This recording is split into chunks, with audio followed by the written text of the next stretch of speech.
ग्रहणी सूर्याय नमः। आप सभी पर सूर्य नारायण की कृपा सदा बनी रहे।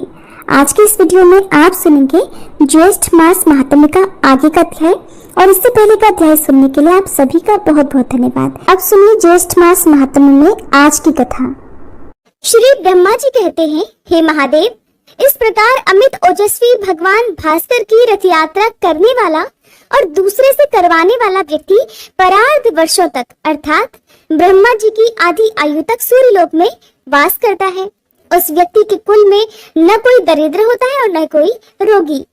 सूर्य भगवान के अभ्यंग के लिए घी समर्पण करने वाले तथा अनेक प्रकार का तिलक करने वाले व्यक्ति को सूर्यलोक की प्राप्ति होती है।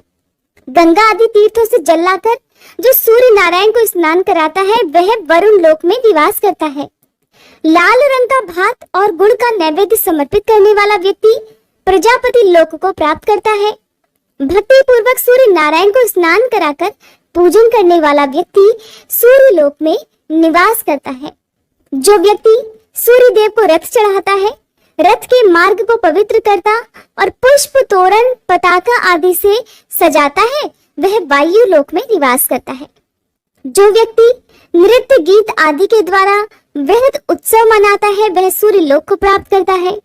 जब सूर्य देव रथ पर विराजमान होते हैं, उस दिन जागरण करने वाला पुण्यवान व्यक्ति निरंतर आनंद प्राप्त करता है। जो व्यक्ति भगवान सूर्य की सेवा आदि के लिए व्यक्ति को नियोजित करता है अर्थात आमंत्रित करता है, वह सभी कामनाओं को प्राप्त कर सूर्यलोक में निवास करता है। रथारूढ़ भगवान सूर्य का दर्शन करना तो बहुत ही बड़े सौभाग्य की बात है। जब रथ की यात्रा उत्तर अथवा दक्षिण दिशा की ओर होती है, उस समय दर्शन करने वाला व्यक्ति धन्य होता है। और जिस दिन रथ यात्रा हो उसके साल भर बाद उसी दिन पुनः रथ यात्रा करनी चाहिए। यदि वर्ष के बाद यात्रा ना करा सके तो 12वें वर्ष अतिशय उत्साह के साथ उत्सव संपन्न कर यात्रा संपन्न करानी चाहिए। बीच में यात्रा फिर नहीं करानी चाहिए। इस बीच इंद्रध्वज के उत्सव में भी यदि विघ्न हो जाए तो 12 वर्ष में ही उसे संपन्न करना चाहिए, उससे पहले नहीं। जो व्यक्ति रथ यात्रा की व्यवस्था करता है वह इंद्रादि लोकपाल के सायुज्य को प्राप्त करता है। और यात्रा में विघ्न करने वाले व्यक्ति मंदेह जाति के राक्षस हो जाते हैं। सूर्य नारायण की पूजा किए बिना जो अन्य देवताओं की पूजा करता है वह पूजा ही निष्फल है। रथ यात्रा के समय जो सूर्य नारायण का दर्शन करता है वह निष्पाप हो जाता है। षष्ठी, सप्तमी, पूर्णिमा, अमावस्या और रविवार के दिन दर्शन करने से बहुत पुण्य होता है। आषाढ़, कार्तिक और माघ की पूर्णिमा को दर्शन करने से अनंत पुण्य की प्राप्ति होती है। इन तीनों मासों में भी रथ यात्रा करनी चाहिए और इनमें भी कार्तिकी अर्थात कार्तिक पूर्णिमा को विशेष फलदायक होने से महाकार्तिकी कहा गया है। इन समयों में उपवास कर जो भक्ति पूर्वक भगवान की आराधना करता है और व्रत रखता है वह सद्गति को प्राप्त होता है। संसार पर अनुग्रह करने के लिए प्रतिमा में स्थित होकर सूर्य देव स्वयं पूजन ग्रहण करते हैं। और जो व्यक्ति मुंडन कराकर स्नान, जप, होम, दान आदि करता है वह दीक्षित हो जाता है। सूर्य भक्त को अवश्य ही मुंडन भी कराना चाहिए। जो व्यक्ति इस प्रकार दीक्षित होकर सूर्य नारायण की आराधना करता है वह परम गति को प्राप्त होता है। महादेव जी, इस रथ यात्रा के विधान का मैंने वर्णन किया। इसे जो भी पढ़ता है, सुनता है, वह सभी प्रकार के रोगों से मुक्त हो जाता है और विधि पूर्वक रथ यात्रा का संपादन करने वाला व्यक्ति सूर्य लोक को जाता है। रथ सप्तमी तथा भगवान सूर्य की महिमा का वर्णन भी अब आप सुनिए। श्री ब्रह्मा जी कहते हैं, हे रुद्र, माघ मास के शुक्ल पक्ष की षष्ठी तिथि को उपवास करके गंध आदि उपचारों से भगवान सूर्य नारायण की पूजा कर रात में उनके सामने शयन करना चाहिए। सप्तमी में प्रातः काल विधि पूर्वक पूजा करें और उदारता पूर्वक ब्राह्मणों को भोजन कराएं। इस प्रकार से 1 वर्ष तक सप्तमी को व्रत रखकर रथ यात्रा करें। कृष्ण पक्ष में तृतीया तिथि को एक भुक्त, चतुर्थी को नक्त व्रत, पंचमी को अयाचित व्रत, षष्ठी को पूर्ण उपवास तथा सप्तमी को पारण करें। रथस्थ भगवान सूर्य की भलीभांति पूजा कर स्वर्ण तथा रत्नादि से अलंकृत तथा तोरण पताकाओं से सुसज्जित रथ में सूर्य नारायण की प्रतिमा की स्थापना कर ब्राह्मण की पूजा करके उसका दान कर देना चाहिए। स्वर्ण के अभाव में चांदी, ताम्र, आटे आदि का रथ बनाकर आचार्य को दान करें। हे महादेव, यह सप्तमी तिथि बहुत ही उत्तम है। पापों का हरण करने वाली इस रथ सप्तमी को, जो कि माघ मास की सप्तमी तिथि होती है, उस दिन भगवान सूर्य के निमित्त किया गया स्नान, दान, होम, पूजा आदि सत्कर्म 1000 गुना फलदायक हो जाता है। साथ ही ज्येष्ठ मास की सप्तमी तिथि को, जिसे भानु सप्तमी कहा जाता है, इस दिन जो भी भक्त विधि विधान से सत्कर्म करता है, भगवान सूर्य नारायण की पूजा करता है, उसके जन्मों जन्मों के पापों का नाश हो जाता है। इस सप्तमी के महात्म्य का भक्ति पूर्वक श्रवण करने वाला व्यक्ति ब्रह्म हत्या के पाप से भी मुक्ति पा जाता है। सुमंत मुनि ने कहा, हे राजन, इस प्रकार रथ यात्रा का विधान बताकर ब्रह्मा जी अपने लोक को चले गए और रुद्र देवता भी अपने धाम को चले गए। अब आप और क्या सुनना चाहते हैं, ये भी बताइए। राजा शतानी कहने लगे, हे महाराज, सूर्य देव के प्रभाव का मैं कहाँ तक वर्णन करूं, क्योंकि उन्हीं के अनुग्रह से युधिष्ठिर आदि मेरे पितामहों को सभी प्रकार का दिव्य भोजन प्रदान करने वाला अक्षय पात्र मिला था, जिसे वन में भी वे ब्राह्मणों को संतुष्ट किया करते थे।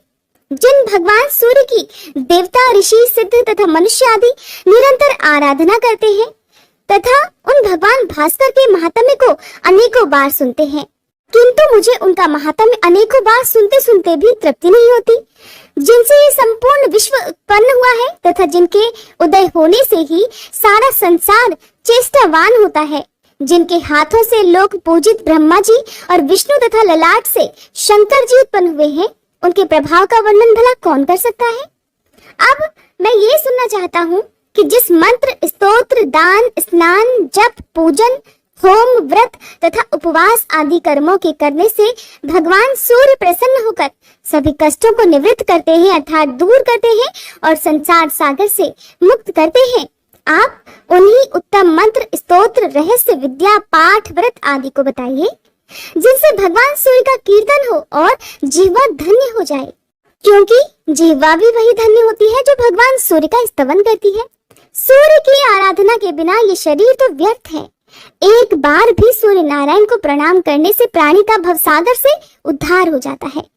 रत्नों का आश्रय मेरु पर्वत, आश्रयों का आश्रय आकाश, तीर्थों का आश्रय गंगा और अन्य सभी देवताओं के आश्रय भगवान सूर्य हैं। हे मुने, इस प्रकार अनंत गुणों वाले भगवान सूर्य के महात्म्य को मैंने बहुत बार सुना है। देवगण भी भगवान सूर्य की आराधना करते हैं, ये भी मैंने सुना है। अब मेरा यही दृढ़ संकल्प है कि संपूर्ण प्राणियों के हृदय में निवास करने वाले तथा स्मरण मात्र से समस्त पाप तापों को दूर करने वाले भगवान सूर्य की भक्ति पूर्वक उपासना कर मैं भी संसार से मुक्त हो जाऊं। अब सुनिए भगवान सूर्य द्वारा योग का वर्णन और ब्रह्मा जी द्वारा दिंडी को दिया गया क्रिया योग का उपदेश। सुमंत मुनि कहते हैं, हे राजन, ऋषियों को जिस प्रकार ब्रह्मा जी ने सूर्य नारायण की आराधना के विधान का उपदेश दिया था, उसे मैं सुनाता हूँ, ध्यान पूर्वक सुनो। किसी समय ऋषियों ने ब्रह्मा जी से प्रार्थना की थी कि हे महाराज, सभी प्रकार की चित्तवृत्ति के निरोध रूपी योग को आपने कैवल्य पद देने वाला कहा है, किंतु यह योग अनेक जन्मों की कठिन साधना के द्वारा ही प्राप्त हो सकता है, क्योंकि इंद्रियों को बलात् आकृष्ट करने वाले विषय अत्यंत दुर्जय हैं। मन किसी प्रकार से स्थिर नहीं होता, राग द्वेष आदि दोष नहीं छूटते और पुरुष भी अल्पायु होते हैं। इसलिए योग सिद्धि का प्राप्त होना अतिशय कठिन है। अतः आप ऐसे किसी साधन का उपदेश कीजिए जिससे बिना परिश्रम के ही निस्तार हो सके। तब ब्रह्मा जी कहने लगे, हे मुनीश्वरों, यज्ञ, पूजन, नमस्कार, जप, व्रतोपास और ब्राह्मण भोजन आदि से सूर्य नारायण की आराधना करना ही इसका मुख्य उपाय है। यह क्रिया योग है। मन, बुद्धि, कर्म, दृष्टि आदि से सूर्य नारायण की आराधना में तत्पर रहें। वे ही परब्रह्म, अक्षर, सर्वव्यापी, सर्वकर्ता, अव्यक्त, अचिंत्य और मोक्ष को देने वाले हैं। अतः आप उनकी आराधना कर अपने मनोवांछित फल को प्राप्त करें और भवसागर से मुक्त हो जाएं। ब्रह्मा जी से यह सुनकर मुनिगण सूर्य नारायण की उपासना रूप क्रिया योग में तत्पर हो गए। हे राजन, विषयों में डूबे हुए संसार के दुखी जीवों को सुख प्रदान करने वाले सूर्य नारायण के अलावा और कोई भी नहीं है।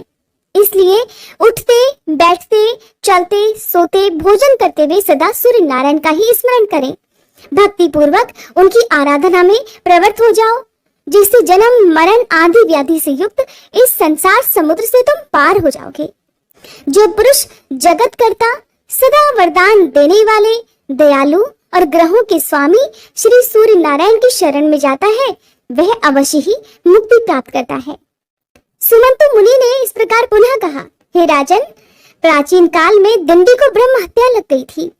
उस ब्रह्म हत्या के पाप को दूर करने के लिए उन्होंने बहुत दिनों तक सूर्य नारायण की आराधना और स्तुति की। उससे प्रसन्न होकर भगवान सूर्य उनके पास आए। भगवान सूर्य ने कहा, दिंडिन, तुम्हारी भक्ति पूर्वक की गई स्तुति से मैं अत्यंत प्रसन्न हूँ, अपना अभीष्ट वर मांगो। तब दिंडी ने कहा, महाराज, आपने पधारकर मुझे दर्शन दे दिए, यही मेरे लिए बहुत बड़े सौभाग्य की बात है। यही मेरे लिए सर्वश्रेष्ठ वर भी है। पुण्यहीनों के लिए, पापियों के लिए आपका दर्शन सर्वदा दुर्लभ है। प्रभु, आप सबके हृदय में स्थित हैं, अतः आप सबका अभिप्राय भी जानते हैं। जिस प्रकार हे प्रभु मुझे ब्रह्म हत्या लगी है, उसे तो आप जानते ही हैं। हे भगवान, अब आप मुझ पर ऐसा अनुग्रह कीजिए कि मैं इस निंदित ब्रह्म हत्या से और अन्य पापों से शीघ्र मुक्त हो जाऊं, और हे सूर्य नारायण, मैं सफल मनोरथ हो जाऊं। आप संसार से उद्धार का कोई उपाय बताइए, जिसके आचरण से संसार के प्राणी सुखी हो। दिंडी के इस वचन को सुनकर योग वेत्ता भगवान सूर्य ने उन्हें निर्बीज योग का उपदेश दिया, जो दुख के निवारण के लिए औषध रूप है। तब दिंडी ने हाथ जोड़कर प्रार्थना करते हुए कहा कि हे महाराज, ये निष्कल योग तो बहुत ही कठिन है, क्योंकि इंद्रियों को जीतना, मन को स्थिर करना, अहंग शरीर आदि का अभिमान और ममता का त्याग करना, राग द्वेष से बचना, ये सब अतिशय कष्ट साध्य हैं। ये बातें कई जन्मों के अभ्यास करने से ही प्राप्त होती हैं। अतः आप ऐसा साधन बतलाइए जिससे अनायास बिना विशेष परिश्रम के ही फल की प्राप्ति हो जाए। तब भगवान सूर्य कहने लगे, हे गणनाथ, यदि तुम्हें मुक्ति की ही इच्छा है तो समस्त क्लेशों को नष्ट करने वाले क्रिया योग को सुनो। अपने मन को मुझ में लगाओ, भक्ति से मेरा भजन करो, मेरा यजन करो, मेरे परायण हो जाओ, आत्मा को मुझ में लगा दो, मुझे नमस्कार करो, मेरी भक्ति करो, संपूर्ण ब्रह्मांड मुझे परिव्याप्त समझो। ऐसा करने से तुम्हारे संपूर्ण दोषों का विनाश हो जाएगा और तुम मुझे प्राप्त कर लोगे। भली भांति मुझ में आसक्त हो जाने पर राग लोभ आदि दोषों के नाश हो जाने से कृतकृत्यता हो जाती है।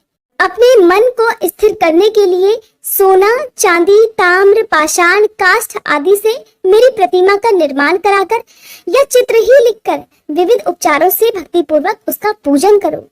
सर्व भाव से प्रतिमा का आश्रय ग्रहण करो। चलते फिरते, भोजन करते, आगे पीछे, ऊपर नीचे उसी का ध्यान करो। उसे पवित्र तीर्थों के जल से स्नान कराओ। गंध, पुष्प, वस्त्र, आभूषण, विविध नैवेद्य और जो भी पदार्थ स्वयं को प्रिय हो उन्हें अर्पण करो। इन विविध उपचारों से मेरी प्रतिमा को संतुष्ट करो। कभी गाने की इच्छा हो तो मेरी मूर्ति के आगे मेरा गुणानुवाद गाओ। सुनने की इच्छा हो तो हमारी कथा सुनो। इस प्रकार मुझ में अपने मन को अर्पण करने से तुम्हें परम पद की प्राप्ति हो जाएगी। सभी कर्म मुझ में अर्पण कर दो, डरने की कोई बात नहीं। मुझ में मन लगाओ, जो कुछ करो मेरे लिए करो। ऐसा करने से तुम ब्रह्म हत्या आदि सभी पाप दोषों से शीघ्र मुक्त हो जाओगे। इसलिए तुम इस क्रिया योग का आश्रय ग्रहण करो। सूर्य भगवान की बात सुनकर दिंडी बोले, हे महाराज, इस अमृत रूप क्रिया योग को आप विस्तार से कहिए, क्योंकि आपके बिना कोई भी इसे बतलाने में समर्थ नहीं है। ये अत्यंत गोपनीय और पवित्र है। तब भगवान सूर्य कहने लगे, तुम चिंता मत करो, इस संपूर्ण क्रिया योग का ब्रह्मा जी तुम्ही को विस्तार पूर्वक उपदेश करेंगे और मेरी कृपा से तुम इसे ग्रहण करोगे। इतना कहकर तीनों लोकों के दीप स्वरूप भगवान सूर्य अंतर ध्यान हो गए और दिंडी भी ब्रह्मा जी के धाम को चले गए। ब्रह्मलोक पहुंचकर दिंडी सूर्यज्येष्ठ चतुर्मुख ब्रह्मा जी को प्रणाम करके कहने लगे, हे ब्राह्मण, मुझे भगवान सूर्य देव ने आपके पास भेजा है। आप कृपा कर मुझे क्रिया योग का उपदेश करें, जिसके सहारे मैं शीघ्र ही भगवान सूर्य को प्रसन्न कर सकूं। तब श्री ब्रह्मा जी बोले, गणाधिप, भगवान सूर्य का दर्शन करते ही तुम्हारी ब्रह्महत्या तो नष्ट हो गई। तुम भगवान सूर्य के कृपा पात्र हो। यदि सूर्य नारायण की आराधना करने की तुम्हारी इच्छा है तो प्रथम दीक्षा ग्रहण करो, क्योंकि दीक्षा के बिना उपासना नहीं होती। अनेक जन्मों के पुण्य से भगवान सूर्य में भक्ति होती है। जो पुरुष भगवान सूर्य से द्वेष रखता है, ब्राह्मण तथा वेदों की निंदा करता है, उसे अवश्य ही अधम पुरुष से उत्पन्न समझो। माया के प्रभाव से ही अधम पुरुषों की कुकर्म में प्रवृत्ति होती है और उनके स्वल्प शेष रहने पर सूर्य की आराधना के लिए दीक्षा की इच्छा होती है। इस भवसागर में डूबने वाले पुरुषों का हाथ पकड़कर उद्धार करने वाले एकमात्र भगवान सूर्य ही हैं।